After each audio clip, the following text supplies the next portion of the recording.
Hello, bienvenue dans le nouvel épisode du podcast Just in Tuned. Pour l'épisode du jour, je suis allée à la rencontre de Manuel Darro. Manuel est le manager du groupe 3 Cafés Gourmands. Pendant un peu plus d'une heure, Manuel et moi échangeons sur son métier de manager. Alors évidemment, on parle de son rôle au sein du groupe 3 Cafés Gourmands, mais aussi de son travail auprès de l'artiste Slimple. Il faut aussi noter que Manuel a fondé Koala & Co Management ainsi qu'un label Koala Records. Tout ça pour toujours mieux accompagner, puisque clairement, ce qu'il aime, c'est développer et construire des projets. Si le métier et les fonctions d'un manager étaient encore quelque chose d'un peu obscur pour vous, je vous assure qu'à la fin de l'épisode, vous aurez des réponses claires. Vous trouverez également quelques points essentiels, type juridique, contractuel, bonnes pratiques, stratégie, environnement professionnel, qui, je pense, vont pouvoir vous aider à développer vos projets respectifs. Je n'en dis pas plus, je vous laisse découvrir ce tout nouvel épisode et je vous souhaite une bonne écoute. Salut Manuel! Salut! Merci beaucoup d'avoir accepté mon invitation à venir papoter avec moi aujourd'hui. Merci à toi, c'est vraiment un réel plaisir. Le plaisir est pour moi, je suis vraiment très contente de te recevoir. Mais arrêtons le suspense. Est-ce que tu peux te présenter, s'il te plaît? Oui, bien sûr. Donc, je suis Manuel Darro, j'ai 32 ans, je suis manager d'artistes. En l'occurrence du groupe 3 Cafés Gourmands en premier lieu, et puis d'un autre artiste qui s'appelle Slimple, de Toulousain. Donc c'est mon activité principale à fond, le management vraiment d'artistes. D'accord. Et j'ai une autre structure aussi où je fais vraiment, qui est une espèce d'incubateur artistique dans la région toulousaine, qui est donc sur une autre structure qui est associative pour l'instant et qui vise à suivre une trentaine de projets qui sont en pré-développement ou au tout début du développement. Super. Voilà un petit peu ce que je fais. D'accord, donc cette structure-là, c'est Koala Records, c'est ça? Voilà, c'est ça. La structure toulousaine, c'est Koala Records, qui au départ était un incubateur artistique et que j'ai transformé il y a pas très longtemps en petit label indé, du coup, pour pouvoir commencer à promouvoir des projets sur lesquels je bossais depuis 1 an ou 2 et qui aujourd'hui passent une autre étape de développement. Ok. Donc la première sortie d'un single, par exemple. Voilà. Ok, d'accord. Alors, comment est-ce que tu as débuté dans la musique? Comment tu as mis le pied à l'étrier? Alors ça, c'est une très bonne question. Alors je suis musicien déjà, moi, depuis que je suis petit. Je suis Tu joues quoi comme instrument? D'accord. Du piano, ouais. Piano, clavier. Donc quand j'étais ado, un petit peu à la fin de l'adolescence, j'étais dans un orchestre symphonique de jeunes. Donc j'ai déjà officié en fait en tant que musicien, faire des tournées en Allemagne, en Angleterre, en France, etc. Donc c'était mon premier pied réellement dans la musique. Et puis ensuite, après mon bac, en fait, j'ai fait des études d'ingénieur du son. Donc en fait, c'est mon premier métier, en tout cas dans ce secteur-là. Et après mes études d'ingé son, j'ai bifurqué dans la communication et le management des événements, en fait. D'accord. Donc ça, c'est mon parcours au niveau études entre guillemets. Après, j'ai fait plein de choses très différentes en termes de métier. J'ai une agence de com, j'ai bossé dans le médico-social. Enfin, j'ai fait plein de choses différentes, mais toujours à côté, j'avais toujours une structure au minimum associative qui me permettait d'organiser des événements, des petits festivals plutôt dans la musique électronique underground au départ. C'est comme ça que j'ai et donc j'ai commencé à aider des potes DJ producteurs en fait dans le milieu techno quand j'avais une vingtaine d'années. Donc c'est comme ça un peu que j'ai commencé à mettre réellement un pied, enfin à toucher en tout cas le monde professionnel presque, on va dire. Et puis ensuite en fait c'est la rencontre avec 3 Cafés Gourmands qui a déclenché énormément de choses. Parce que en fait, je les ai rencontrés. J'étais encore dans mon ancien boulot dans le médico-social où j'organisais des événements en fait. Et on avait dit voilà, il faut absolument faire venir 3 Cafés Gourmands. Donc ça, c'était en 2016. Donc ils étaient connus qu'au niveau départemental et régional, on va dire à cette époque-là.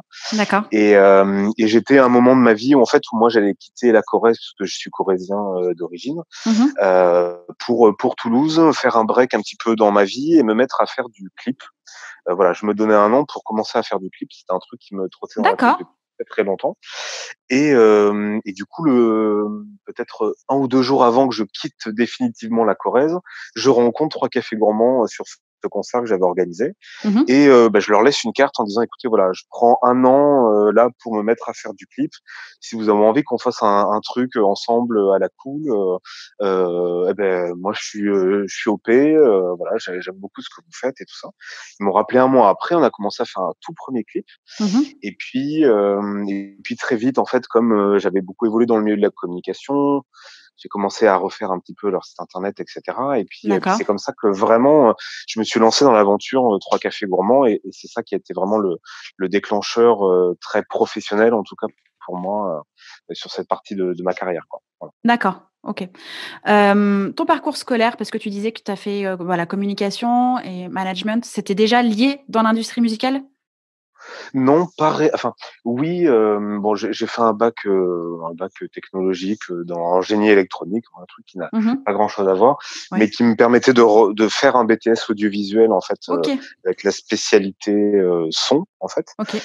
puisque c'est ce qui m'intéressait déjà, évidemment, la musique, étant musicien, voilà, j'écoutais Mmh. énormément de musique, mais c'était aussi le son à l'image qui m'intéressait, donc dans ma D'accord, formation, en fait, j'ai été formé à la radio, la télé, le cinéma, le live, voilà, et OK. cetera. Et bon voilà, puis après mon BTS, en fait, je voulais pas rentrer dans le monde du travail, tout de suite, donc j'ai continué en faisant une licence, qui est orientée, communication, donc plus le côté administratif, en fait. Mmh. Et c'est là où j'ai vraiment, poussé les connaissances, en tout cas, théoriques sur la notion de festival, de concert, mais tout ce qu'il y avait derrière, en fait, hormis la D'accord. partie artistique, voilà. Comme ça me permet d'avoir un profil, assez, complet, en fait, Tout à fait, tout à fait. Et pourquoi toi, tu n'as pas voulu, devenir musicien professionnel, du coup, pianiste professionnel ou compositeur ou vraiment ingé son, il y a une raison Oui, alors particulière? c'est non, en fait, alors musicien professionnel, non, j'y ai jamais pensé. Mmh. J'ai joué dans plein de groupes, voilà, très amateurs, et cetera, mais j'ai toujours, préféré, en fait, m'occuper des autres. D'accord. Voilà, c'est comme ça, ce que tu disais tout à l'heure, ça a commencé comme ça avec des potes, DJ producteurs, Mmh. où en fait, il y avait, je prenais autant de plaisir à pouvoir leur trouver une date et à les voir évoluer sur scène et les voir évoluer que si c'était moi, en fait, à la place. J'ai toujours OK. préféré un peu la notion de métier d'ombre, en fait, D'accord. OK, non, mais c'est vraiment très intéressant d'avoir ce point de vue-là puisque, même quand on veut accompagner les autres, on a aussi, je pense, envie de créer et de continuer de faire de la musique et donc c'est intéressant de voir que toi, c'était vraiment d'accompagner et de pousser d'autres projets, et de vivre à travers ça du coup et pas juste, ouais, tout à fait. Tout à fait, pour tout à ta fait. carrière à toi, Après quoi. exactement. Après, ça n'empêche pas que je suis toujours musicien, que, Mmh. je compose un peu comme ça pour moi et cetera. Peut-être qu'un jour, j'en ferai quelque chose ou peut-être que je donnerai à d'autres ou peut-être que voilà.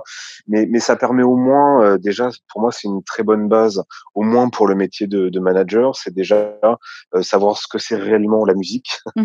Oui, savoir ce que c'est que de jouer, sur scène, de savoir ce que c'est que d'être, en tournée, de savoir, voilà, ce que c'est que, toutes les conséquences que ça peut avoir d'être en tournée, la fatigue, et cetera, bien sûr, l'éloignement, et cetera. Déjà d'avoir tout ça, ça m'a énormément servi en fait. Voilà. bien sûr. Est-ce que tu as suivi une formation particulière du coup pour être manager, d'artistes? Alors, assez tardivement puisqu'en fait, hem, 3 Cafés Gourmands, je suis avec eux depuis 2016 Mmh. et j'ai fait une formation, l'année dernière, il y a 1 an, donc en D'accord. 2019. Donc tout était déjà, signé en Lancé maison à de fond. disques et cetera. J'avais déjà tout fait en fait, mais je suis allé faire une formation, à l'IRMA à Mmh. Paris, d'1 semaine, la formation de manager en fait. Ouais, C'était plus pour, voilà, combler les petits manques, au moins pour vérifier que j'avais pas fait que j'avais rien loupé de très important et mmh, cetera dans tout ce que j'avais fait, sur le projet et puis, de se rassurer un peu et puis d'essayer bien de sûr, se donner une légitimité en tout cas, qui n'est évidemment. pas Mmh mh. forcément, facile à avoir dans ce milieu-là quand on débarque, de la province, à Paris avec un groupe qui explose. Voilà, c'est assez complexe. Je comprends tout à fait. J'ai suivi aussi cette formation-là en septembre dernier et c'est vrai OK. qu'elle est, hyper enrichissante et très générale. On arrive à comprendre un peu mieux l'écosystème, musical et les acteurs du métier et comment, enfin, quelle est la posture, en fait. Voilà et j Tout à elle était fait. vraiment très intéressante. Alors moi, c'était pas pour devenir manager, mais en tout cas pour comprendre ce métier-là et pour pouvoir, du Mmh. coup, discuter la même langue, quand je parle avec des gens Oui. comme toi sur des projets, quoi.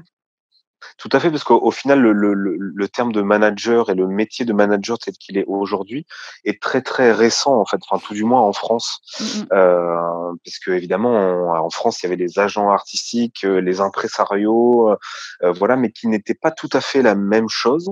Oui, Même si ça se ressemble sur beaucoup de points, aujourd'hui, le métier de manager, va beaucoup plus loin que ce que peut faire, en fait, un impresario, ou un agent artistique, qui sont ces 2 métiers-là, plus des métiers de placement, en mmh mh. fait. Sur manager, voilà, si tu as fait la formation, c'est vraiment on est là sur le développement ultra global de Oui, la carrière, d'un artiste, hein, que ce soit sur l'aspect, juridique, financier, contractuel, oui. humaine aussi, artistique, évidemment, heu, conseil en images également, enfin voilà, c'est Mmh très, mh. très global, quoi. Voilà. C'est vrai et même pendant cette formation-là, je me souviens d'un intervenant qui disait que chaque manager arrivait du coup avec, ses connaissances, son expertise et que généralement, il y en avait qui étaient plus, spécialisés, bah, du coup, tour, scène, Mmh. d'autres qui étaient plus, communication, marketing, d'autres qui pouvaient être plus juridiques. Toi, du coup, c'était plus la communication, le marketing que tu as pris en main dès le départ? Oui, voilà, c'est comme ça que j'ai commencé en fait, plus ou moins à essayer de donner un environnement, Mmh mh. sain et une bonne base, en termes de communication, notamment sur les réseaux sociaux et puis sur le web, puisqu'aujourd'hui c'est vraiment par là qu'il faut commencer. OK. Premier tips, du coup pour, Oui, les artistes, en développement. oui. Donc voilà, ça a commencé comme ça et puis en fait, petit à petit, je me suis mis à faire du booking en fait, pour le groupe. Au D'accord. moins à organiser la partie tournée aussi. Mmh mh. Donc, il y a cette casquette-là qui est arrivée un petit peu après. Où du coup, je m'occupais vraiment à un moment donné, pendant 1 an sur 3 cafés, c'était, du site internet, des réseaux sociaux, où je m'occupais de tout, les réponses, les posts, et cetera, Mmh mh. jusqu'à, le booking, l'organisation de tournée, les déplacements, et cetera, quoi. Voilà. D'accord et comment tu étais rémunéré à ce moment-là? J'étais pas rémunéré à ce moment-là. OK. J'étais pas rémunéré. En fait, ça s'est fait en plusieurs temps. C'est-à-dire que, bon, quand je les ai rencontrés, évidemment, je me prenais 1 an, à Un peu Toulouse pour sabbatique, me ouais. mettre à faire du clip. Donc j'avais un petit peu de chômage, d'avance parce que j'avais Mmh beaucoup mh. bossé avant. Donc c'était un vrai choix, personnel, on va dire, Oui. voilà. Et puis, bon, quand le ch j'ai commencé à bosser avec 3 cafés gourmands, puis mon chômage s'est arrêté, puis je commençais un petit peu à tourner en rond. Donc, j'ai pris un job, sur Toulouse, de directeur de communication et tout ça. Mmh mh. Et puis, il y a eu un moment donné où effectivement c'était compliqué de faire les 2, puisque, 3 cafés gourmands me demandaient beaucoup de temps et puis surtout, j'avais de plus en plus envie de faire des choses et de passer du temps parce que je sentais on Un tenait quelque truc. chose de Mmh de, mh. ouais, de vraiment très pertinent et donc voilà, donc il y a eu un moment donné, il a fallu faire un réel choix, Mmh mh. où voilà, j'ai dit à 3 cafés gourmands, et je me suis dit aussi à moi, bon voilà, je vais arrêter mon job, proprement comme ça, j'ai encore droit à 18 mois de chômage, Mmh mh. à moins de 1 000 € par mois, Mmh mh. voilà, mais je me donne 18 mois pour que ça fasse quelque chose. Voilà. OK. C'était un petit peu l'échéance, que je me suis fixée Mmh et mh. que du coup, on s'était plus ou moins fixé avec le groupe. C'était le but est que, dans 18 mois maximum, tout le monde puisse, vivre sur le projet. Il y avait deux membres, du groupe, enfin 2 sur les 3 qui avaient des jobs encore à côté, Mmh mh. un qui était prof de maths et puis un autre qui était un ingénieur. Mmh mh. Donc tout le monde bossait, aussi à côté. Il fallait qu'il y ait au moins une personne qui puisse, s'y atteler, à 100. Quotidiennement, ouais. Quotidiennement. Voilà, moi j'avais envie de le faire, et puis je pouvais plus ou moins le faire, financièrement. Donc voilà, je me suis lancé comme ça, j'ai tout arrêté et je me suis mis au chômage et me dit: «Bon voilà, dans 18 mois, il faut que il faut que tout le monde puisse, vivre sur ce projet, sinon ce OK, sera compliqué». Voilà. d'accord. Est-ce que dès le départ, il y a eu un contrat qui te liait, tu sais les le mandat de management, entre toi et 3 cafés gourmands? On l'a pas fait tout de suite parce que en fait, je faisais, beaucoup plus que du management, en fait. Donc j'avais Oui, tellement de casquettes que c'était compliqué, d'accord. de formaliser quelque chose sur tout ce que je faisais. Mmh. Mais quand même, à un moment donné, comme je m'occupais également de la tournée, heu, je me suis fait enfin, disons que comme c'est moi qui, m'occupais de négocier les contrats de Mmh session, mh. de spectacle, et cetera. Il fallait que l'équipe technique commence à grossir un petit peu. Mmh. Donc du coup, dans un premier temps, pendant presque un an, j'ai été leur ingé son, live. Et donc du OK. coup, je prenais des cachets, live, Mmh. et ce qui me permettait de, comme, déjà ils faisaient beaucoup de dates, ça me permettait de pouvoir, après avoir bossé un an en tant qu'ingé son, et un petit peu régisseur général, parce qu'à un moment donné, comme ça grossissait, on a pris un autre ingénieur du son et puis je suis passé régisseur, général sur la OK. tournée. Mais du coup, tout le monde se prenait des cachets déjà, Mmh. et donc moi, ça m'a permis, au bout d'un an, de pouvoir demander mon intermittence pendant un an. Donc en fait, OK. ça m'a donné un an de respiration, derrière, Après les où en fait 18 je mois de challenge, en ouais, ben, en fait? fait, c'est arrivé un petit peu avant, en fait, au bout d'un OK, an. Au bout d'un an, je savais que j'avais encore 6 mois de chômage, donc j'ai commencé à prendre des cachets. Ça m'a permis de vraiment faire la jonction entre le chômage et bien les sûr. cachets, et à la fin de cette tournée-là, où ça a commencé à vraiment partir, du coup, j'avais le droit à un an supplémentaire d'intermittence. D'accord. Donc je m'étais donné, de l'air pour un an, et puis, du coup, ça permettait aussi aux artistes, s'ils avaient envie de quitter leur job à ce moment-là, eux aussi de déposer, leur statut d'intermittent et de se donner un an, financièrement, pour pouvoir, voir, la suite. Voilà. OK. Et du coup, c'est à ce moment-là où j'ai demandé mon intermittence. Quelques semaines après, il y a eu le premier coup de fil d'une maison de disques, qui s'intéressait à 3 cafés gourmands. Voilà. D'accord. OK. Et donc, à partir de là, évidemment, tout s'est enchaîné. D'accord, et donc vous êtes mis autour d'une table en disant: «Bon, bah, voilà, ça vous va si je suis, votre manager? J'ai reçu tel coup de fil, on y va?» En gros, ça Ouais, s'est fait voilà, comme c'est ça? ça. C'est-à-dire OK. qu'à partir du moment où il y a le 1er coup de fil d'une grande major, Mmh. je leur ai dit: «Voilà, là, très très concrètement, je vais faire un vrai boulot de manager, donc il va falloir qu'on commence à se pencher, dessus». Et puis l'équipe technique live avait tellement évolué que, même si moi, évidemment, j'étais ingé son de formation, il y a un moment donné où, comme j'ai très peu exercé en tant que Mmh. tel, je m'y suis remis pour eux à fond, et cetera. Mais il y avait un moment Il y donné avait où ses j'avais mes limites. limites, Mmh. aussi, et donc il fallait vite, faire rentrer d'autres gens, voilà, il faut savoir aussi, à un moment donné, redéléguer, Ouais, et pour pas trop rester trop focus sur un truc et se planter. d'accord. Donc c'est là où on a commencé à parler du contrat de manager, et puis, on l'a signé très rapidement pour que justement je puisse, faire les négociations avec la maison de disques, et puis avec une autre maison de disques, et puis avec un autre label derrière. Mmh. Voilà, à partir de ce moment-là. Mmh. D'accord. Tu penses que ce contrat a été indispensable pour que vous puissiez continuer d'avancer ensemble? Oui, parce qu'en fait, ne serait-ce que pour la légitimité de la négociation avec les maisons de disques, Mmh. déjà qu'on m'a pris pour un intrus, qui débarquait de nulle part, avec un groupe qui débarquait Ce de nulle mec qui vient part. de Toulouse avec ce groupe de nulle part, ouais, je vois l'image. C'est ça, exactement. Alors c'est pas pour faire de l'anti-parisianisme, hein, mais c'est une réalité, tout Mmh. tout simplement, que ce soit pour le groupe qui arrive de Corrèze, ça a été le cas, assez longtemps, et puis pour moi qui étais originaire de Corrèze, même si je venais d'une plus grande ville, maintenant de Toulouse, Mmh. c'est, les premiers échanges avec les maisons de disques, ça a été: «Mais en fait, tu qui toi? Personne te connaît, Bien sûr. tu manager de quoi? De rien du tout». Enfin voilà, Mmh. c'était ce type d'échange-là. Et puis, alors j'ai jamais eu à sortir, le contrat de manager en disant: «Bah si, je suis bien manager». J'ai Mmh. pu appuyer les choses, heu, autrement, Mmh. oralement en tout cas, mais Mais après, dans le signature avec le contrat avec la maison de disques ou le contrat avec le producteur de spectacle, donc ce qu'on appelle le tourneur, c'est des contrats que je signe aussi en tant que manager en supervision. Donc D'accord, c'est absolument indispensable d'avoir un contrat de mandat avant, sinon on peut pas apposer sa signature sur ces contrats-là. Ouais. d'accord. Hem, Vous avez été repéré par quels moyens par les maisons de disques? C'est quoi qui a fait, c'est la scène? C'est le web? Alors il y a eu plusieurs choses, des Mmh. choses qu'on a maîtrisées et puis d'autres qu'on n'a pas du tout maîtrisées. D'accord. Il y a eu effectivement ce fameux clip, que du coup j'ai réalisé en fait en 2017, Mmh. donc le clip de «À nos souvenirs» Oui.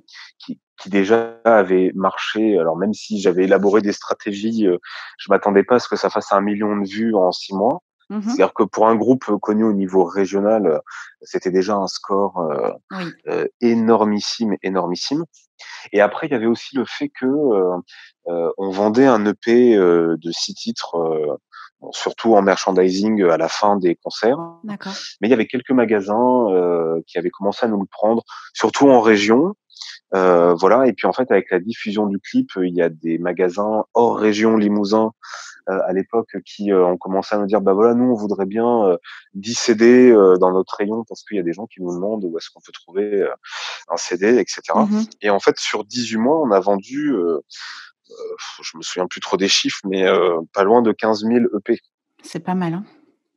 Ouais, ce qui est en fait, énormissime. Et donc du coup, le premier coup de fil de la maison de disques, hein, il est venu parce que les commerciaux de cette maison de disques, donc qui sont dans chaque, région et Mmh. qui vont, dans chaque magasin pour, vendre les artistes, de la maison de disques en disant: «Bah, Mmh. voilà, tel artiste, il faut m'en prendre tant parce que, il y a telle pub à la télé, il y a voilà». Ils ont eu des retours des magasins en disant: «Mais, en fait, on vend énormément de ce groupe, là, Mmh. et c'est du dépôt-vente en direct, avec le groupe». Et donc voilà, il y a des commerciaux qui ont fait remonter très vite à Paris en D'accord. disant: «Là, il y a Il y a un un groupe qui est en souci, il train y a de un vendre groupe qui est en sans train de nous vendre des CD de sans nous». Et voilà. et tout seul en plus. Heu OK. et tout seul, exactement, exactement, exactement. Donc en fait, voilà, ça a réellement démarré comme ça, le premier coup de fil avec la maison de disques. Et puis, C'était quelle maison de disques? c'était Sony, OK. voilà, c'était Sony. Donc on a rencontré un directeur artistique, avec qui ça a beaucoup matché, Mmh. qui est venu plusieurs fois, qui est venu en résidence, en attendant, parce qu'entre le moment où on a un coup de fil d'une maison de disque et le moment où il y a une réelle proposition qui arrive par mail, il Mmh. peut se passer, des mois et des mois et des mois. OK. Ça, c'est aussi une réalité, D'accord. c'est pas parce qu'une maison de disques appelle que, C'est demain, quoi. en Ouais, ouais. 15 jours, c'est plié, non. Mmh. Ça peut être très, très long. Et donc du coup, nous, ça a été assez long puisque, la proposition est arrivée 7 ou 8 mois après. Mmh. Non, peut-être pas tant, allez, 5 mois après, 5-6 mois après. OK. Et donc après, moi, je me suis servi de cette proposition pour m'entourer d'autres gens parce qu'entre temps, on s'était entouré d'attachés de presse, quand même, et cetera, et D'accord. d'éditeurs et de plein de choses. Et ça nous a ouvert les portes sur d'autres, labels et maisons de disques en disant: «Bah, voilà, OK. on a une proposition, d'une major, est-ce que ça vous intéresse pas?» Et puis c'est là où la partie négociation du manager entre en ligne de compte. Ouais. Et qu'on fait monter un petit peu les enchères jusqu'à ce qu'on puisse choisir. Et du coup, on a choisi de signer avec le label, le gros label indé qui s'appelle Play2. OK. Voilà, OK. voilà. Super. J'aimerais juste revenir un petit peu sur, Oui, les stratégies que tu as mis en place autour du clip.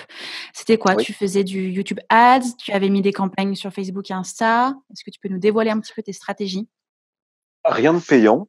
OK. Voilà, déjà, ça a été que du naturel, OK. et beaucoup de temps, en fait. Donc évidemment, il y a eu une vraie recherche de mots-clés, qui étaient attachés, au clip, en fait. Mmh. Voilà, la sortie du clip, a été un petit peu, stratégique puisque, bon, je vais pas pouvoir tout dévoiler, mais il y avait un autre clip d'un autre artiste très connu qui sortait le même jour. Mmh. Donc je me suis un petit peu servi de mots-clés un petit peu croisés, pour OK. booster, ce clip-là, voilà. Mmh. Et puis ensuite, ça a été vraiment, l'utilisation des réseaux sociaux, D'accord. envoyer à des milliers de personnes un message personnel avec le lien du clip. D'accord. Euh, que ce soit Facebook, Instagram, Snapchat, Mmh. que ce soit les persos ou les réseaux sociaux du groupe. Mmh. Et puis m'appuyer sur plein de communautés.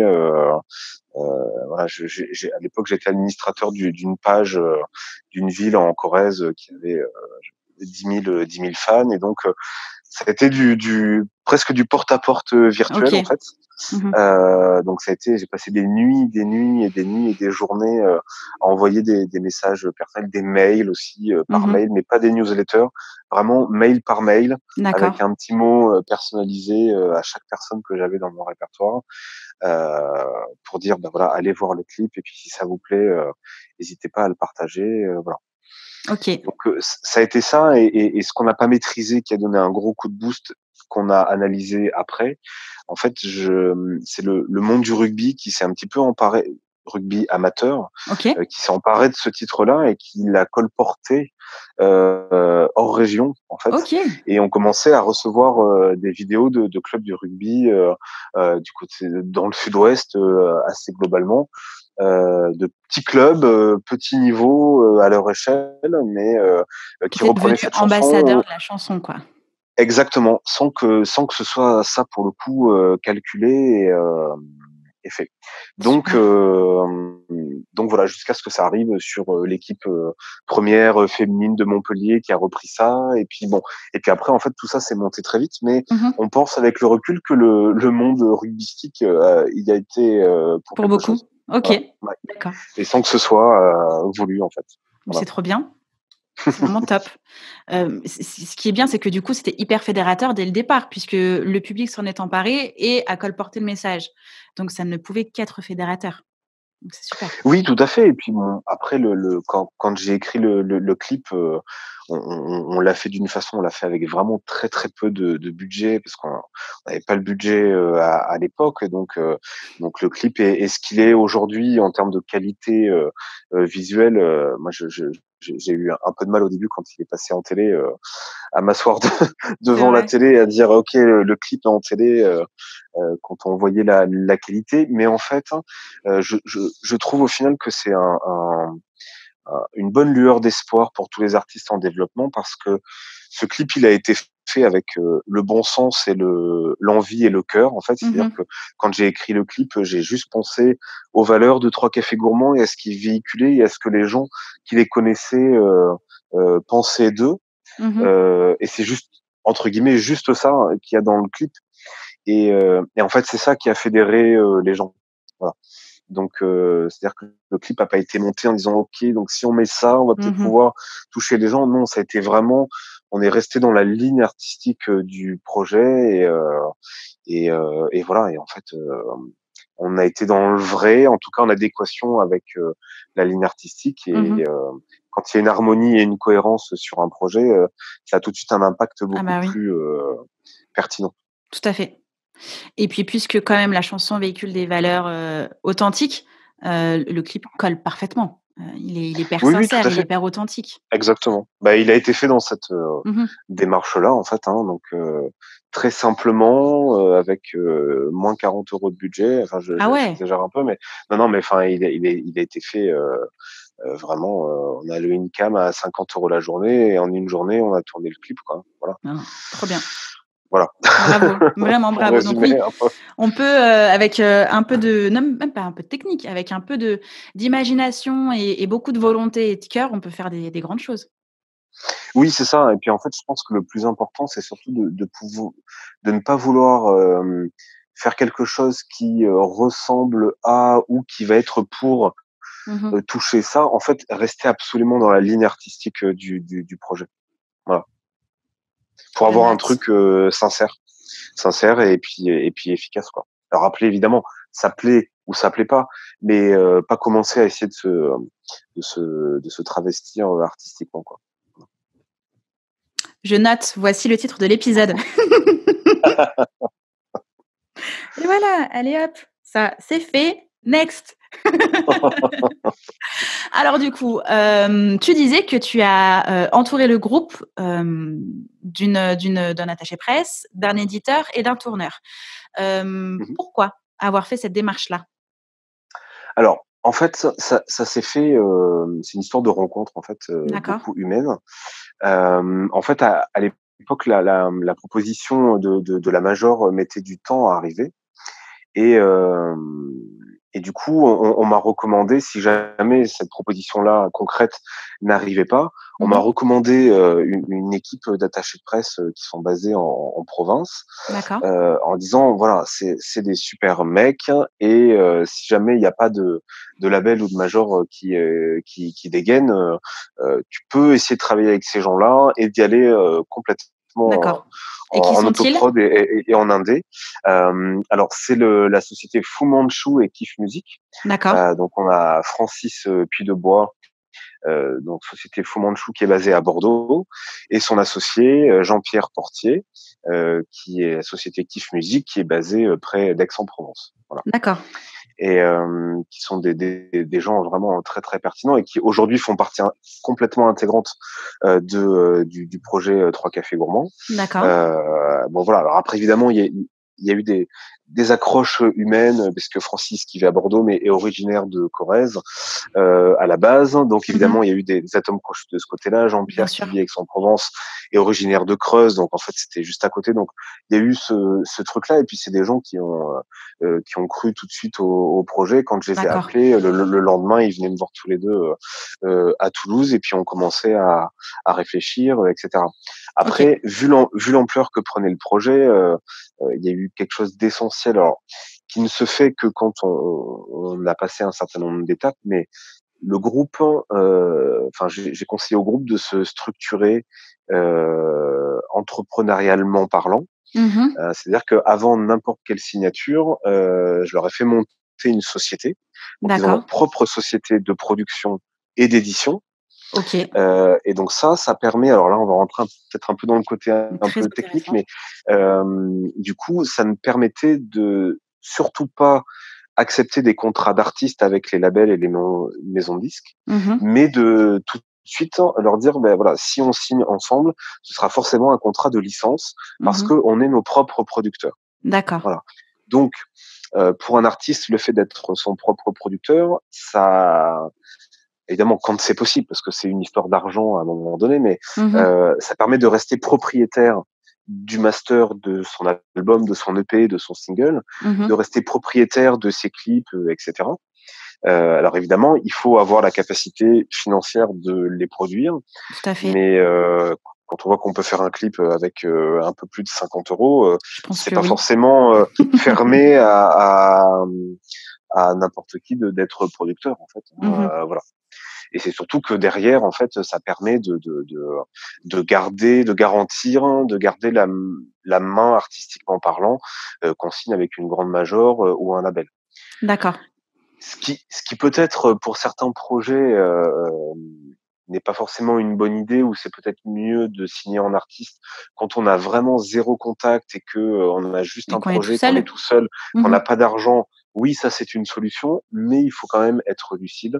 Aujourd'hui, les artistes sont en train de s'émanciper complètement Mmh. et donc de devenir de plus en plus entrepreneurs.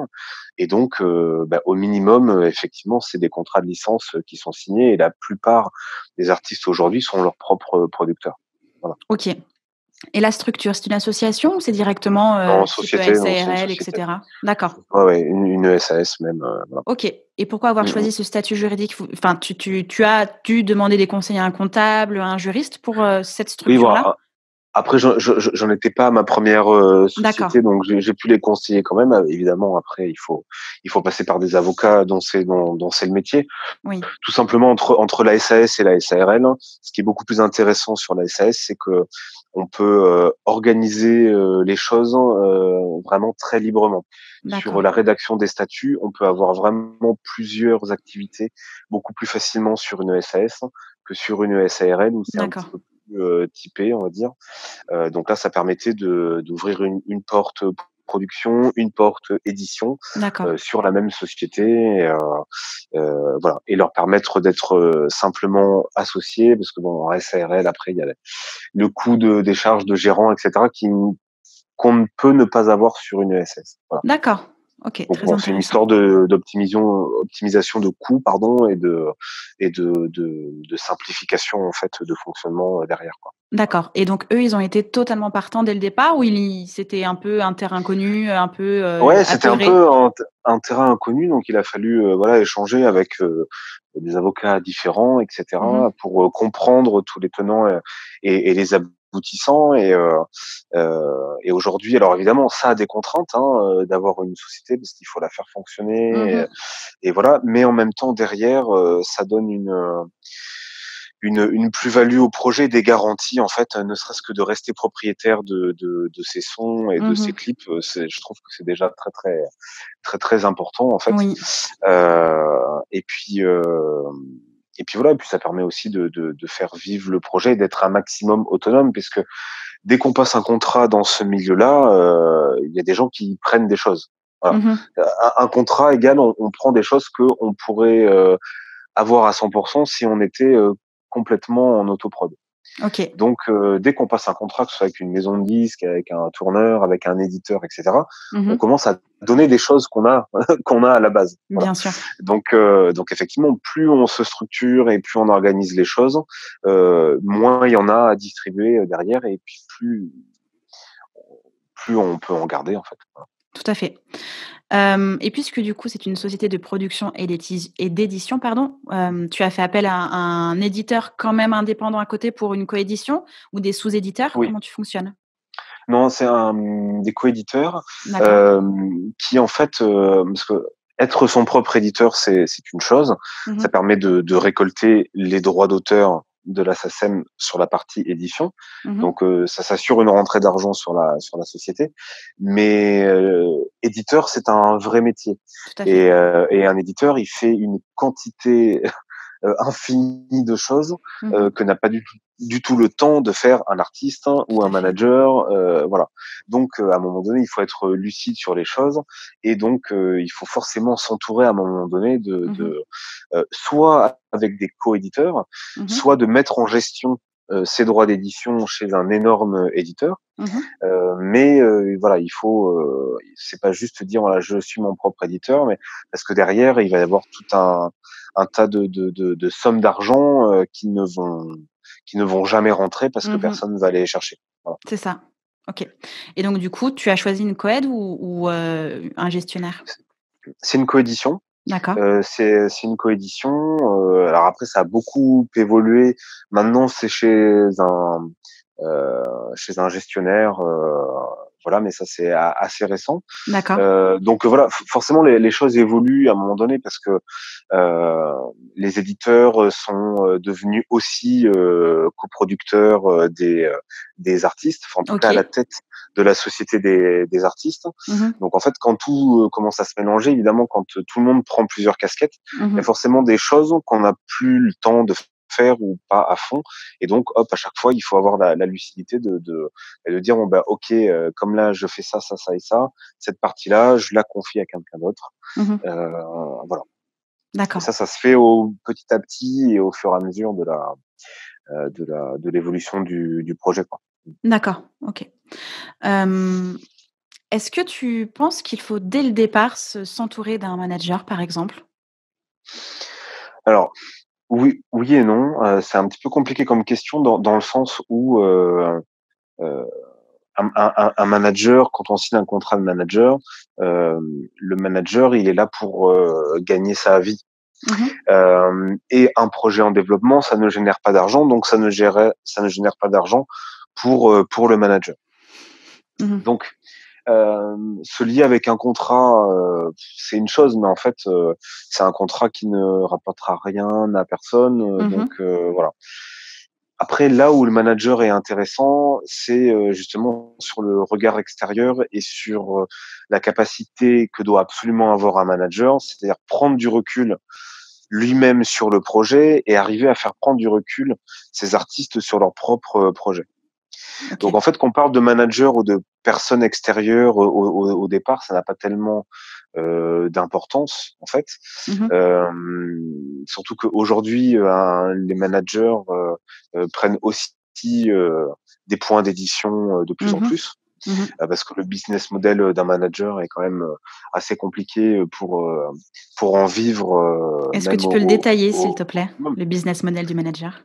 ouais, le business. Alors, manager, le contrat de mandat du manager, on fixe un pourcentage, Mmh. du coup, de commission qu'on va refacturer à ses artistes, à son artiste ou à ses artistes. Mmh. Donc, en France, on a le droit jusqu'à 15%, Ouais. juridiquement parlant, c'est-à-dire que c'est 10%, mais il y a une dérogation pour la musique actuelle de Et en plus développement, ouais. 5%, voilà. Donc en gros, c'est 15% de toutes les rentrées brutes de l'artiste. D'accord. Donc les rentrées d'argent brutes de l'artiste, c'est quoi?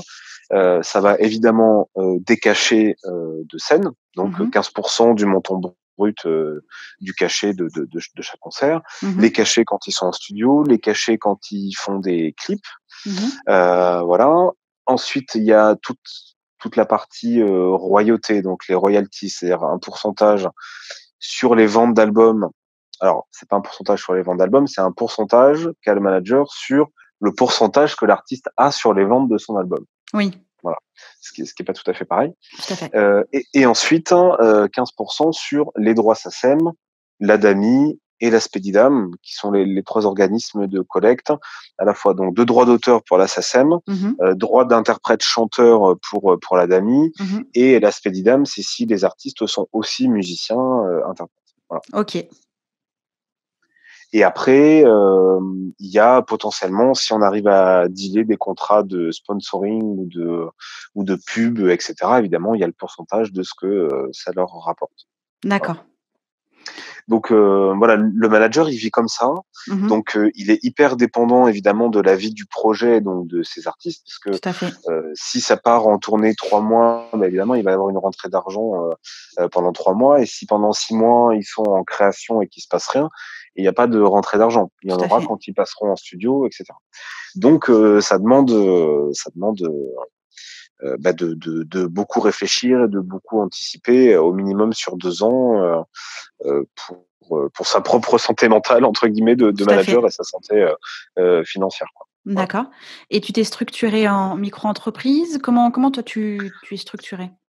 Alors moi j'ai créé une SAS, D'accord, aussi. enfin une SASU même, voilà, OK. unipersonnelle du coup, je suis tout seul, Mmh. et mais avec le régime micro-entreprise D'accord. pour l'instant, pour me simplifier les démarches, puisqu'en fait je n'ai pas d'investissement et je ne sors pas d'argent, c'est que des rentrées d'argent entre guillemets.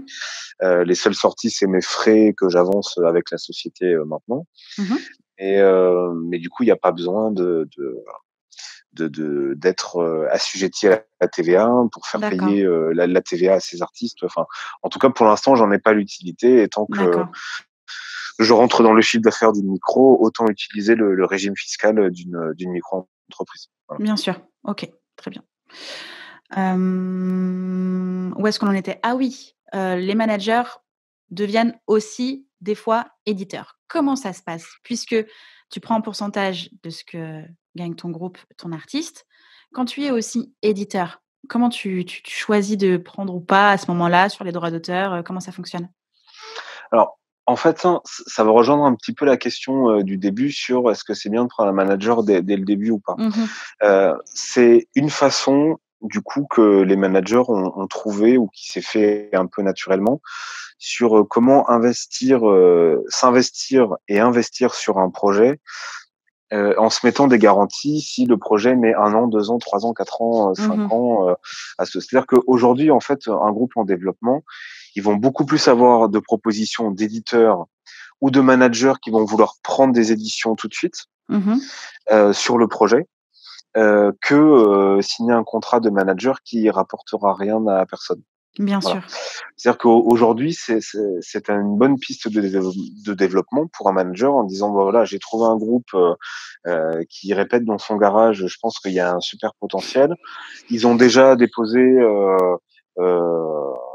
leurs morceaux à la SACEM, pas correctement, parce qu'évidemment, quand il y a pas d'éditeur dans la boucle, les artistes, ils mettent en permanence 50% auteur, 50% compositeur. Mmh. Ce qui est quelque chose de logique, mais en fait, heu bon, ça on pourra peut-être y revenir après, c'est pas nécessairement, ce qu'il faut faire, parce que du Oui, coup on se coupe en termes de négociation quand on fait rentrer des partenaires un petit peu plus tard, dans l'aventure, d'accord. notamment des éditeurs ou des managers qui disent: «Bon, ben voilà, tant que le projet est pas viable, moi je veux prendre des éditions, comme ça je me garantis au moins que si un jour le projet marche, je me rémunérerai les 1 an ou 2 ans où j'ai bossé gratuit sur le projet». Voilà, Mmh. parce que c'est cette logique-là, qu'il faut avoir. Il y a quelque chose aujourd'hui, alors évidemment c'est un peu coûteux, mais en fait moi je conseille aux artistes, de mettre 25 en auteur, 25 en compositeur, et les 50 d'édition, qui restent, de se mettre éditeur à compte d'auteur. Oui, OK. Voilà. C'est-à-dire qu'en fait, ça permet d'être, son propre éditeur sans nécessairement monter une société d'édition. Mmh. Voilà. Alors le seul petit hic entre guillemets là-dedans, c'est que la cotisation, à la SACEM C'est en tant 500 € je qu'éditeur à crois à compte l'entrée? d'auteur est le même que pour les éditeurs qui sont en société, donc c'est 500 €. Mmh. Donc évidemment, c'est énormément pour ça que les artistes en développement ne font pas ça. Bien sûr. Mais en fait, pourquoi ça peut être intéressant si on peut le faire? Parce que derrière, dès qu'il va y avoir un manager, un éditeur, un label ou n'importe qui va vouloir rentrer dans le projet en développement, Mmh. il y a déjà la part d'édition qui est identifiée. Et D'accord. donc, le discours, c'est de dire: «Attendez, moi je suis déjà mon propre éditeur, donc oui d'accord, je vous donne des points d'édition, Mmh. mais qu'est-ce que vous m'amenez en fonction du point d'édition que je vous laisse?» OK. Voilà. Alors qu'en fait, quand les artistes sont déjà à 50-50 sur auteur, compositeur, le premier éditeur qui arrive va dire: «Bon, ben en fait, en vrai, c'est 25 auteur, 25 compositeur et puis moi, je prends les 50 d'édition». Mmh. Et donc du coup, dans la négociation, en fait, c'est presque perdu d'avance, parce que du coup, les points d'édition n'ont pas été, identifiés dans le camembert, avant et sont pas dissociés des droits d'auteur et compositeur et donc du coup, OK. c'est beaucoup plus compliqué dans la négociation, derrière. Voilà. Merci pour le conseil. Je pense qu'il va beaucoup servir celui-ci. Alors après évidemment, on comprend que c'est intéressant, mais on comprend aussi qu'il y a cette barrière des 500 €, Oui. à avoir et qui peut être beh, vraiment très problématique parce que, tout le monde n'a pas 500 € juste pour pouvoir être éditeur à compte d'auteur, quoi. Voilà. Est-ce C'est pas qu'on peut forcément la pas priorité dans un projet, quoi. Est-ce qu'il faut directement, s'inscrire, sous compte d'éditeur, et dépenser 500 € dès qu'on veut, cette mention-là sur la fiche de déclaration? Ou est-ce qu'on peut déjà remplir la fiche de déclaration et par la suite payer les 500 €? Ah oui, bien sûr, en fait, ça peut se faire à chaque fois qu'il y a un nouveau partenaire au niveau d'édition, on Mmh. refait les feuillets SACEM et on refait signer par tout le monde la nouvelle, répartition. D'accord. Donc ça peut être évidemment de d'abord déposer à 50-50 Mmh. et puis dès qu'il y a un éditeur, qui commence s'approcher et cetera, de se dire: «Bon, bah, là, je fais l'effort de mettre les 500 €, je remets, un nouveau feuillet, à la SACEM, où je suis à 50 éditeur à compte d'auteur Mmh. et hop, dès que c'est fait, je vais négocier avec, mon nouvel éditeur et un mois après, c'est pas grave, on va refaire un feuillet SACEM avec Ouais. la répartition avec le nouvel éditeur, par exemple. OK, Voilà. d'accord, très intéressant. C'était bien de le préciser. OK. Avant la SACEM, qu'est-ce qu'on disait? Avant la SACEM, je sais plus, oui, on était sur le business model d'un manager, Oui, voilà, c'est ça. voilà, c'est ça. Voilà, mais en fait, après, voilà, le business model, il est comme ça et alors petit tips aussi pour les managers en herbe, Mmh. ou les nouveaux managers, effectivement, ce n'est pas négociable, c'est-à-dire c'est vraiment 15 de toutes les rentrées des artistes. Voilà. D'accord. Il y a pas il y a pas de négociation à avoir, sinon ça ne tient pas la route. Voilà. D'accord. Parce que des fois, on peut s'imaginer, par exemple, que, quand on arrive dans un projet en tant que manager et qu'il y a un album qui a déjà été écrit, heu, 1 an auparavant et qu'on arrive un petit peu après cette bataille-là et Mmh. que le truc est déjà enregistré, on pourrait avoir le réflexe de se dire: «Bon, bah, en fait, ce serait pas logique, que je leur prenne de l'argent sur la SACEM puisqu'en fait, j'étais pas là quand ils ont créé, quand ils ont écrit, quand j'étais pas là». Et Oui. ça, c'est mauvais raisonnement en fait.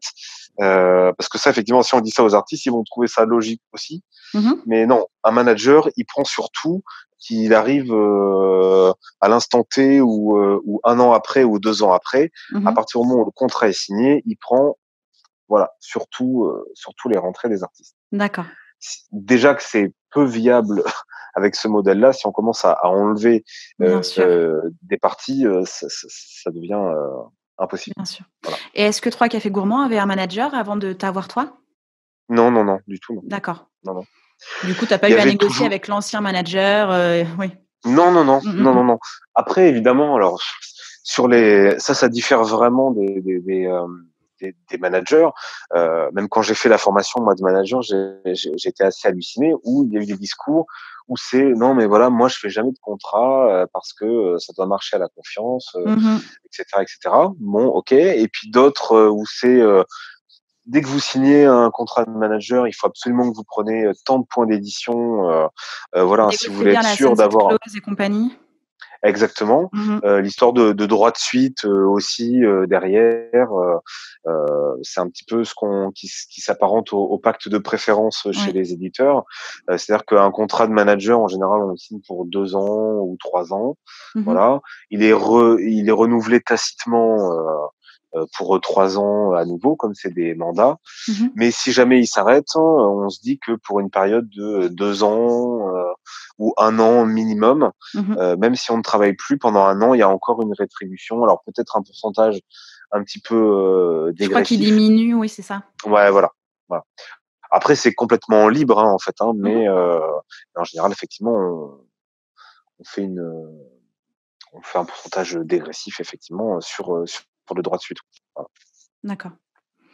Donc Parce tu qu'on as, estime justement, enfin pour finir l'explication, on estime que un manager s'il bosse pendant 3 ans sur un projet et qu'il arrête de bosser, et qu'il y a un nouveau manager, tout ce qui va arriver au moins l'année d'après, voire sur les 2 ans, ça va être grâce, bien sûr, voilà, à ce qu'a fait le 1er manager, aussi, quoi. et ça Voilà. me paraît totalement logique. Mmh mh. Tout Mais à bon, fait. c'est vrai que c'est mon point de vue et des fois, c'est pas forcément partagé, mais effectivement, tu as un métier où il faut voir sur le long terme. Le Oui, rendu n'est pas demain, ne serait-ce que par rapport au droit SACEM, où tu sais que déjà, il va falloir que tu attendes 6 mois pour avoir les fruits de ton travail, tu vois? Donc, 6 c'est mois, tu es sûr un petit que peu optimiste. oui, non, mais oui, c'est minimum. Allô la C'est SACEM, vraiment hors écoutez-nous. taxe. Oui, C'est voilà, ça. donc c'est obligé de voir sur le long terme. Donc évidemment, cette clause ou en tout cas, ce principe de quand même inclure au moins 2 ans, derrière une fin de contrat, je pense que c'est pas mal. C'est bien. Oui, oui, c'est ça, c'est ça.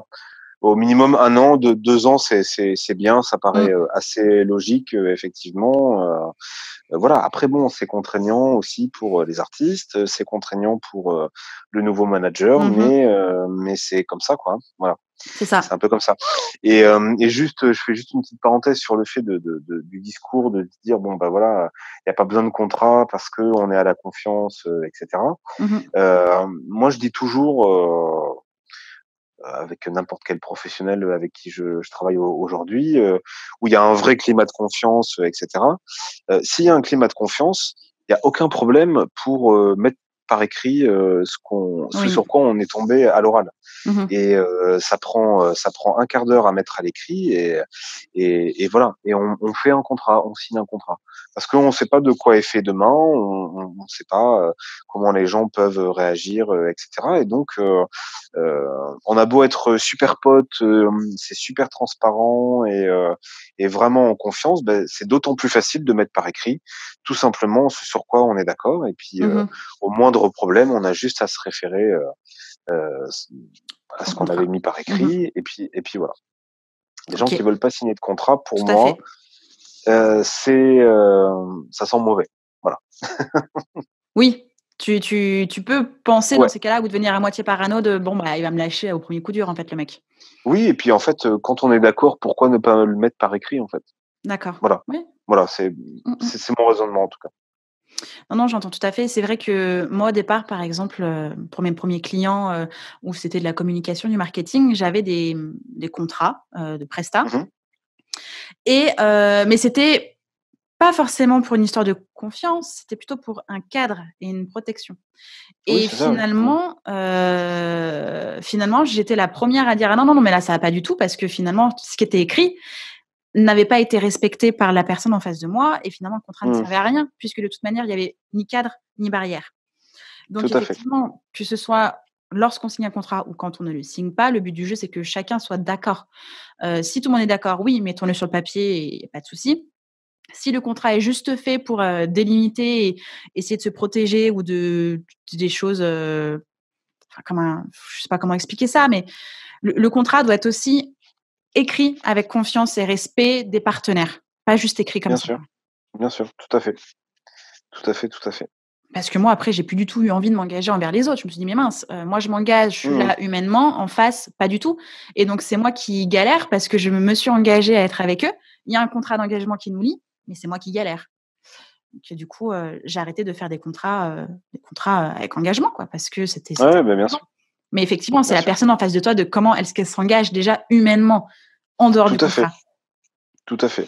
Exactement, J'aimerais qu'on exactement. revienne aussi, qu'on revienne ou qu'on y vienne tout simplement, à comment est-ce que tu gères tes activités? Parce que tu es pas juste manager de 3 cafés gourmands, Oui, tu es un autre artiste et tu as aussi tout du à coup fait. ta structure de développement artistique, et ce label que tu, es en train de monter. Comment est-ce que tu arrives à jongler entre toutes ces activités? Est-ce que tu as des journées types? Comment est-ce que tu t'organises? Alors des journées types, non, parce que, clairement, aucune journée ne se ressemble. Oui. Je Il pose toujours faut, cette question et j'ai toujours la même oui, oui, réponse, je me mais doute, je persiste, hein, je me mais doute. peut-être qu'il y a quelqu'un qui va me dire: «Non, non, moi à 7 heures je suis là, ensuite je fais ça». On sait jamais. Je persiste avec cette question. Je me doute, hein, alors en fait, il y a quand même des choses qui régissent un petit peu l'emploi du temps, global. C'est-à-dire Mmh mh. les rendez-vous avec, les artistes, hein, et tous les rendez-vous qui sont, liés, au projet, ne serait-ce que des dates de tournée, des dates de réunion pour faire avancer le projet, des dates de Ouais. studio, des dates de clips, des dates de promo. Déjà tout ça, ça donne une esthétique, déjà à mon planning, de manager. Mmh Encore mh. plus avec, 2 projets où Oui. évidemment il y a des choses qui se chevauchent, et cetera. Mmh mh. Donc après tout est une question d'anticipation, il faut toujours, j'essaie de toujours me garder 2 jours vides dans la semaine D'accord. parce qu'il y a toujours des choses qui vont tomber au dernier moment. Donc il faut avoir cette réactivité-là et cette, latence, là. Donc c'est-à-dire que quand on commence à blinder, une semaine, complète de rendez-vous, on est sûr que ça va coincer à un moment donné puisqu'il va Mmh mh. forcément y avoir des imprévus. Des imprévus, il y en a toutes les semaines, pas tous les jours, mais il y en a toutes les semaines et Mmh donc mh. il faut avoir cette, marge de sécurité en termes de temps, pour pallier, à ça en D'accord. permanence. Et puis après, bon, le côté, métier de manager, c'est il y a tout le volet humain aussi et donc là, il y a pas tellement de limites. Mmh mh. Il y a des managers qui mettent des limites, moi j'en ai pas vraiment, enfin en tout cas sur le plan humain, c'est-à-dire qu'un artiste qui est triste parce que c'est la fin de tournée, et qu'il va lui falloir 1 ou 2 semaines pour, se reconnecter un petit peu, à sa vie de son quotidien, chez lui, Mmh mh. bah, c'est important qu'il puisse, appeler, dès que ça va pas, que ce soit le jour ou la nuit, le week-end ou la semaine.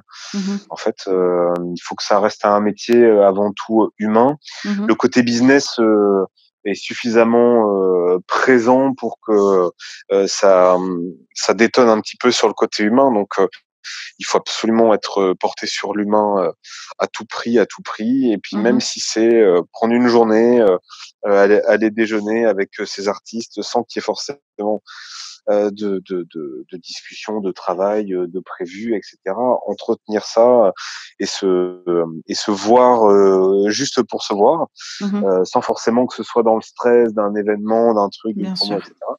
C'est bien aussi donc en fait, voilà, je jongle un petit peu, comme ça, la priorité évidemment, c'est le planning en premier lieu, de 3 cafés gourmands et de Slimpol, Mmh voilà. mh. Hem et après, j'articule les choses autour, donc il y a beaucoup de derniers moments, aussi, donc c'est une façon de vivre, aussi, heu, voilà.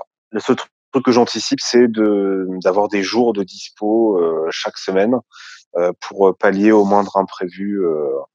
Voilà, des fois, un coup de fil le matin, il faut que 2 heures après, je sois dans un avion pour monter à Paris pour un rendez-vous d'1 heure et demie et revenir après. Et donc, il faut pouvoir le faire. Voilà. Oui, d'accord. Est-ce que tu es toujours, proche physiquement aussi de tes artistes? Ou est-ce que tu vis, à des kilomètres d'eux et tu te déplaces dès que possible? Est-ce que tu voyages? Comment est-ce que tu vis ta vie de manager? Alors, ben, en fait, pour 3 cafés, j'habite à 1h40, 1h45 de chez eux, hein. D'accord, Donc, j'y vais très régulièrement, sur une journée, voilà, je fais des allers-retours, voilà.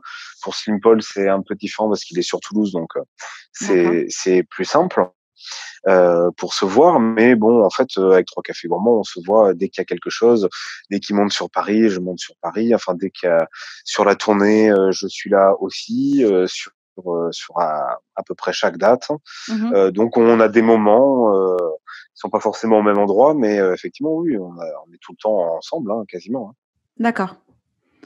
Et dans ta structure, du coup, Oui. avec, Koala Records, tu as aussi des artistes, dont tu développes, c'est ça? Oui, c'est ça. D'accord. Il y en a alors je dois être à 24 projets où je jette un œil Waouh! dessus. OK. Alors après il y a des groupes que je revois pas pendant 6 mois ou 1 an et qui reviennent me voir en disant: «Bah, voilà, on a passé, l'étape 3, 4, 5 que tu nous avais dit». Voilà, puis Mmh. il y en a d'autres qui les passent en 2, 3 mois et donc on avance comme ça. Et après, le but pour moi, c'est de soit effectivement trouver des.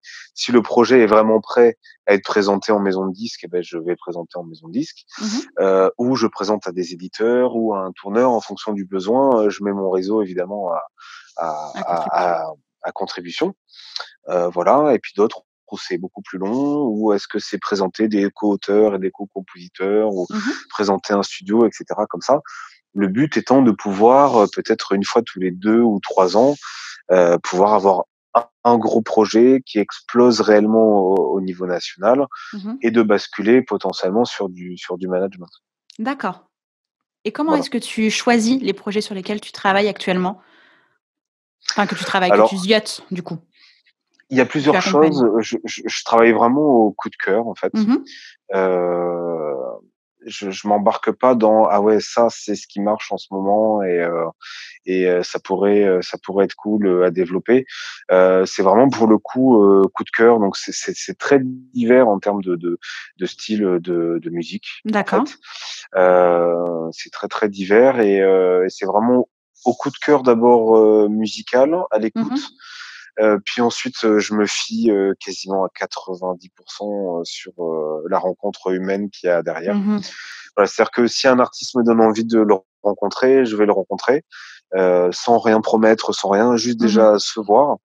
Et ensuite, s'il y a un vrai feeling, humain, ça va donner des idées effectivement Bien et de sûr. l'envie pour développer. D'accord. Et comment est-ce que, par exemple, voilà, moi je suis Justine, je suis une artiste, j'ai commencé à travailler sur mon projet, j'ai mes maquettes et je veux absolument que tu jettes un œil dessus et qu'on en discute. Qu'est-ce que je dois faire? Je te contacte où? Qu'est-ce que je t'envoie? Alors il y a plusieurs choses. Aujourd'hui, le plus simple, en fait, c'est je suis influenceur sur la plateforme Groover, OK, que tu dois connaître, hein, je tout à suppose? fait. Oui, oui. Voilà, donc du coup, ça, c'est un bon moyen de m'envoyer des choses, du coup. OK. Voilà, puisque du coup, ça, Tout est centralisé en plus, c'est génial. ouais, tout est centralisé et puis, ça permet de voilà, tout écouter, de faire un retour, tout de suite. Voilà, bon, il y a des moments où j'ai pas le temps du tout, donc effectivement, je réponds pas parce que, quand il y a eu la tournée des Zéniths de 3 cafés, par exemple, j'étais vraiment Mmh. complètement Tu dans m'étonnes. autre chose et j'avais pas du tout l'esprit ouvert et j'avais peur voilà, de passer à côté de choses ou de faire les mauvais feedbacks. Mmh. Mais sinon, en général, enfin, je réponds à tout le monde. Après, je me suis fixé une chose quand même, quand ça me plaît pas du tout, Mmh.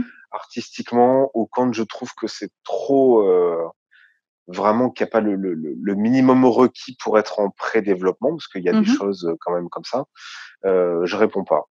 Je réponds pas, pour pas, déjà pour pas prendre, Ce l'argent de la temps? promo, Groover entre guillemets, voilà, Ah c'est oui, c'est bah c'est oui, tout bête, c'est mais, vrai, en plus. même si c'est 2 € en fait, voilà, je considère hem, il faut rester honnête sur sa démarche. Mmh. Et après, je fais pas les feedbacks qui seraient des feedbacks vraiment fracassants. Voilà, ça, je me refuse à le faire. C'est-à-dire quand j'aime mais que c'est pas très bien fait, j'arrive à faire un bon retour. Quand j'aime et que c'est bien fait, bon ben là évidemment encore mieux. Quand il y a de la volonté et du travail mais que j'aime pas du tout, je fais le retour quand même. Mmh. Quand on reconnaît le travail. Après, quand il y a des choses qui sont bâclées Juste et qu'il envoyer y a comme ça, oui. vraiment juste envoyé comme ça, je réponds pas. Voilà, OK. c'est ce que je me suis fixé. Non, mais c'est très bien. C'est très bien. Mais en plus, ça te permet aussi, de gagner du temps. C'est que tu as limité aussi ton implication et le Oui, oui, tout cerveau que à tu fait. vas mettre, à cette tâche. Parce que quand tu ajoutes tâche, plus tâche, plus tâche, ça fait des journées complètes. Donc, non, non, Exactement, c'est important de aussi exactement. cadrer et se limiter. Et c'est vrai que, Hem, il y a pas mal d'artistes qui vont faire des relances et cetera. La passerelle Groover est intéressante parce qu'il y a un investissement financier et donc on n'envoie pas n'importe quoi, normalement à n'importe qui. Donc c'est C'est ça. intéressant d'avoir des feedbacks constructifs et de prendre en considération que c'est quand même, 1 ou 2 €, je me souviens plus, mais voilà. Oui, c'est ça, c'est 2 € pour les artistes. D'accord. Parce qu'après, évidemment, je suis, sollicité, enfin, c'est même plus sollicité, je suis envahi sur, les réseaux sociaux, Mmh.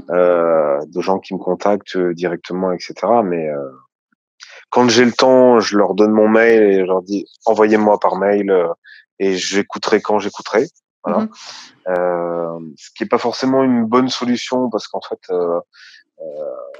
moi, je reçois à peu près entre 50 et 150 mails, utiles par jour. Donc, parce qu'il y a tellement d'interlocuteurs sur un projet, Oui. même si c'est pas forcément des mails, auxquels je dois répondre, Mmh. mais un Ils manager, sont là, quoi. Mmh. il doit être au courant de tout ce qui se passe, de ce que font les attachés de presse, de ce qui se passe au label, de ce qui se passe entre les attachés de presse et le label, de ce qui se Mmh. passe avec, la télé partenaire, entre, les musiciens, voilà. Donc, c'est au minimum de la lecture qui Mmh. arrive, tous les jours et de l'information à engranger. Donc voilà. Donc en fait, les mails de «maquettes» entre guillemets, je les range et quand je me fais une session d'écoute, Groover, en général après, je vais voir ma boîte mail et si j'ai pas des trucs à écouter qui sont stockés dans ma boîte mail. Voilà. OK, Mais ça peut être un peu plus long que par, Groover, en fait. Voilà. Et d'accord. réseaux sociaux, il faut arrêter. Arrêtez de m'écrire sur Facebook. J'en peux plus.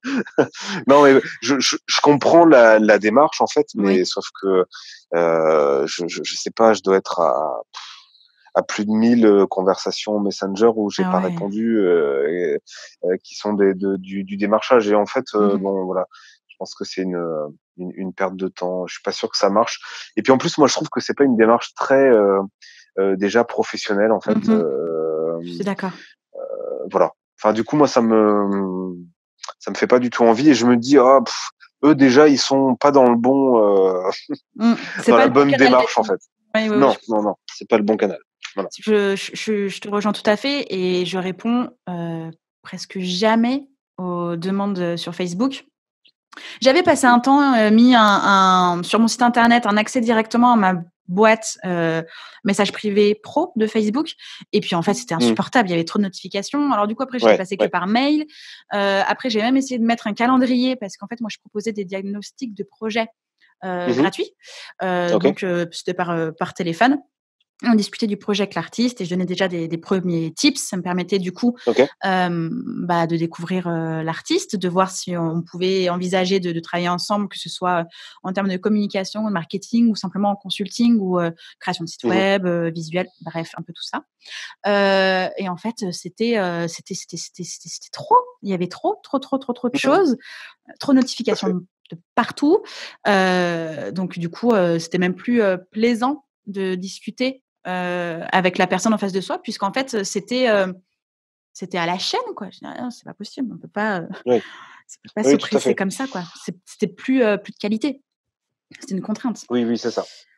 Exactement et puis quand même, ce qu'il faut se dire, quand on est un artiste et qu'on veut démarcher un partenaire, professionnel, c'est pas un message Facebook avec un lien YouTube qui va faire que, ça va donner à la Mmh, fois envie au professionnel, d'aller voir. mmh, S'il a le temps, là, tout de suite, il est dans un train vraiment avec le plus grand des hasards, il va Oui. cliquer, il va regarder le clip, c'est une chose, mais la moindre des choses, c'est de déjà présenter le Bonjour, nom, projet, prénom aussi.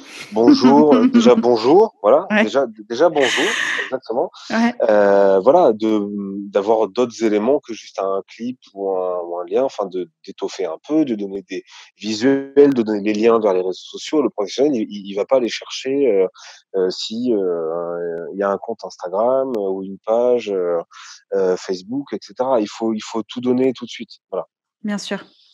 Et donc par mail, mais du pas coup, c'est un peu mieux. Ou Groover. voilà, mais Groover, voilà, c'est Mmh. ça. Très bien.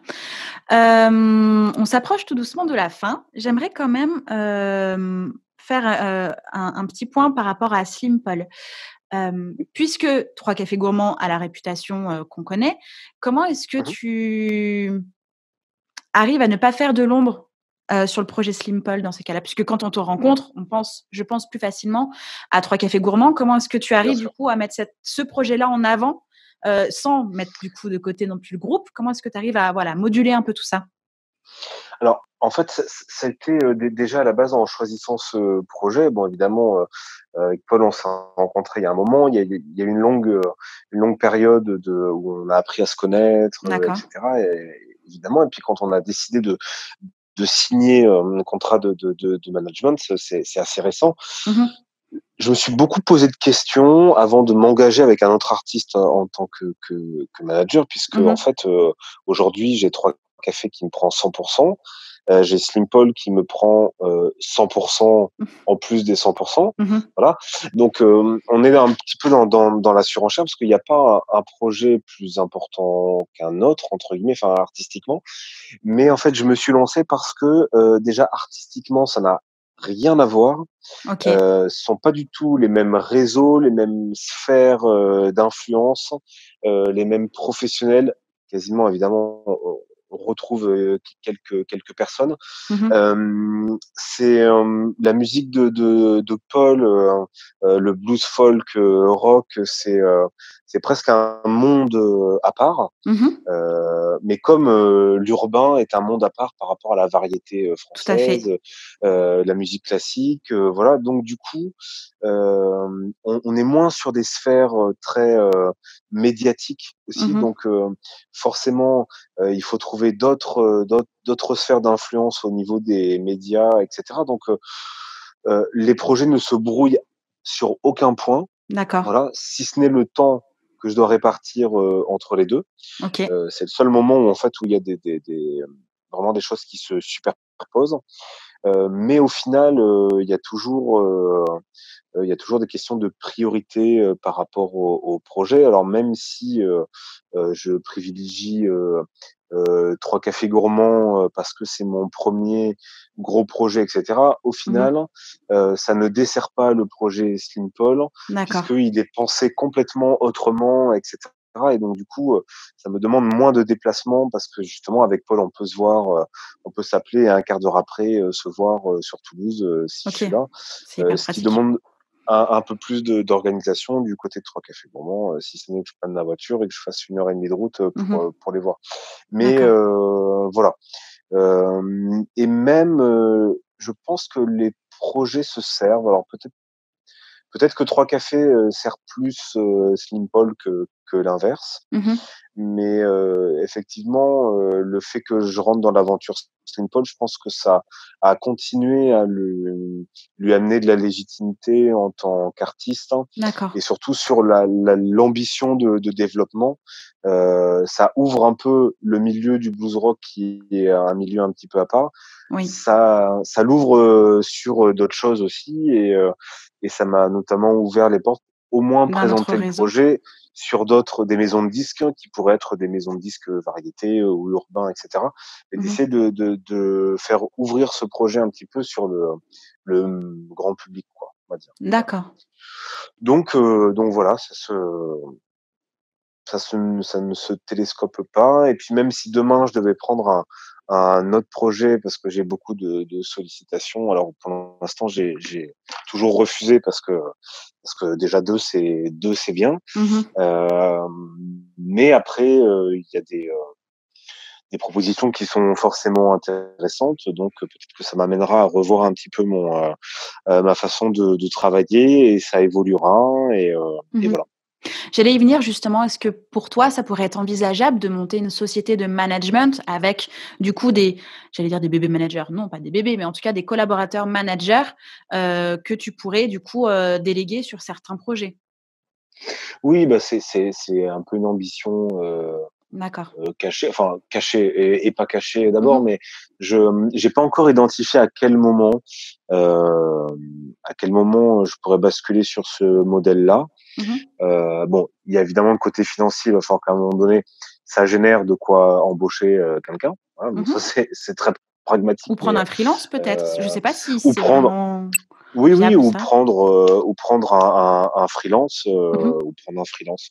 Je sais pas si le modèle existe, mais en tout cas, oui, le but est d'arriver à entourer, beaucoup d'artistes, enfin beaucoup, un certain nombre d'artistes Mmh. donc ça, c'est plus le côté entrepreneurial, on va dire, mais de développer l'activité, heu, au max, quoi. Voilà, Mmh. de ce qui est Parce acceptable. que finalement, ça existe déjà dans le monde du cinéma, et quand on regarde la série 10, c'est clairement ce modèle-là, hein. C'est-à-dire que ce sont des agents Oui, oui. qui s'occupent de différents Mmh. artistes et ils ont un portefeuille d'artistes. Ça existe aussi pour les influenceurs, je parle, blogueurs, Mmh mh. où, il y a des Ouais, bien sûr. agences qui sont spécialisées là-dedans. Mmh. Je pense que ça peut être un modèle qui effectivement peut être, scalable dans l'industrie musicale, et je pense que ça existe même déjà. Maintenant, Oui. voir effectivement comment, et à quel moment, ça peut être envisageable. Oui, oui, ça existe, déjà, mais c'est moins pensé en forme, d'agence parce qu'en fait, D'accord. pour moi, dès que je pense à agence ou si on fait parler avec les agents artistiques de comédiens, quand on a, 10 comédiens, sur son catalogue, d'agents, Mmh mh. hem, pour moi, il y a un moment donné, le côté humain est forcément délaissé au moins un petit peu Mmh. et moi, je veux garder la marque de fabrique, du, du côté, humain. Mmh. Donc forcément, ce développement va prendre plus de temps qu'il ne pourrait, parce que là, aujourd'hui, je pourrais prendre, 5 projets, de plus et embaucher quelqu'un et je pourrais le faire de suite, mais je le enfin, en tout cas, dans ma tête, ça se construit pas comme ça. D'accord. Je vais y aller vraiment petit à petit, voilà. Et puis là, moi, je suis en train d'ouvrir ma partie édition, du coup, aussi, D'accord. parce que je voudrais investir en tant qu'éditeur sur d'autres, projets. Mmh mh. Donc, je suis plus sur ce développement-là pour l'instant que sur avoir une agence avec 50 artistes, voilà. OK, très bien. Est-ce que tu as des choses à rajouter, des points auxquels, on n'a pas pensé et qui te semblent absolument indispensables de dire avant qu'on termine? Non, alors après on pourrait discuter, Pendant 3 heures des de heures, hein. plus, hein, mais Je non, sais. non, je pense qu'on a fait le tour de pas mal de choses, Mmh mh. ouais, non, je pense que c'est pas mal. Je pense qu'on a dit pas mal de choses, c'est vrai. Ouais. Et puis sinon, si jamais tu te rends compte, qu'il faut qu'on aborde quelque chose, n'hésite pas, hein, tu reviens, hein, il y a pas de souci. Ouais, ouais, ouais, OK, avec plaisir, avec plaisir. Il y a pas de souci. Puis même pour parler de ton évolution, de voilà, de Koala Records, de comment est-ce que ça évolue, franchement, c'est hyper intéressant de pouvoir suivre ça aussi, je pense. OK, Donc bah, très bien. n'hésite pas, ça pourrait être hyper cool Ce de sera avec suivre plaisir. vraiment ça un peu en mode feuilleton, tu sais, ce qui se Ouais, ouais, passe à carrément. l'envers du décor. Merci beaucoup Manuel pour ton temps, pour Merci l'intégralité à de toi. tes renseignements. Il y a vraiment des choses, essentielles et indispensables, à savoir et que tu as livrées. Donc vraiment merci beaucoup. Et puis, bah, à très vite, j'espère, À très pour la bientôt, suite avec de tes plaisir, vraiment. aventures. Avec plaisir. Super. Salut Manuel. Salut. J'espère que cet épisode vous a plu. N'hésitez pas à partager le podcast à une personne qui souhaite se lancer dans l'industrie musicale. Si vous aimez le podcast et son contenu et que vous souhaitez me soutenir, rien de plus simple. Il suffit de commenter, de mettre des pouces en l'air, de me donner des étoiles sur Apple Podcast, de suivre les réseaux sociaux du podcast et de vous y abonner sur Facebook, Instagram et Twitter au nom de Justin Tuned. Si vous avez des questions, si vous avez des idées pour les prochains épisodes, n'hésitez pas à me laisser votre message en commentaire ou alors directement sur l'adresse mail hello@justintunes.com. Merci d'avoir pris le temps de m'écouter et à très vite pour le prochain épisode du podcast Justin Tunes.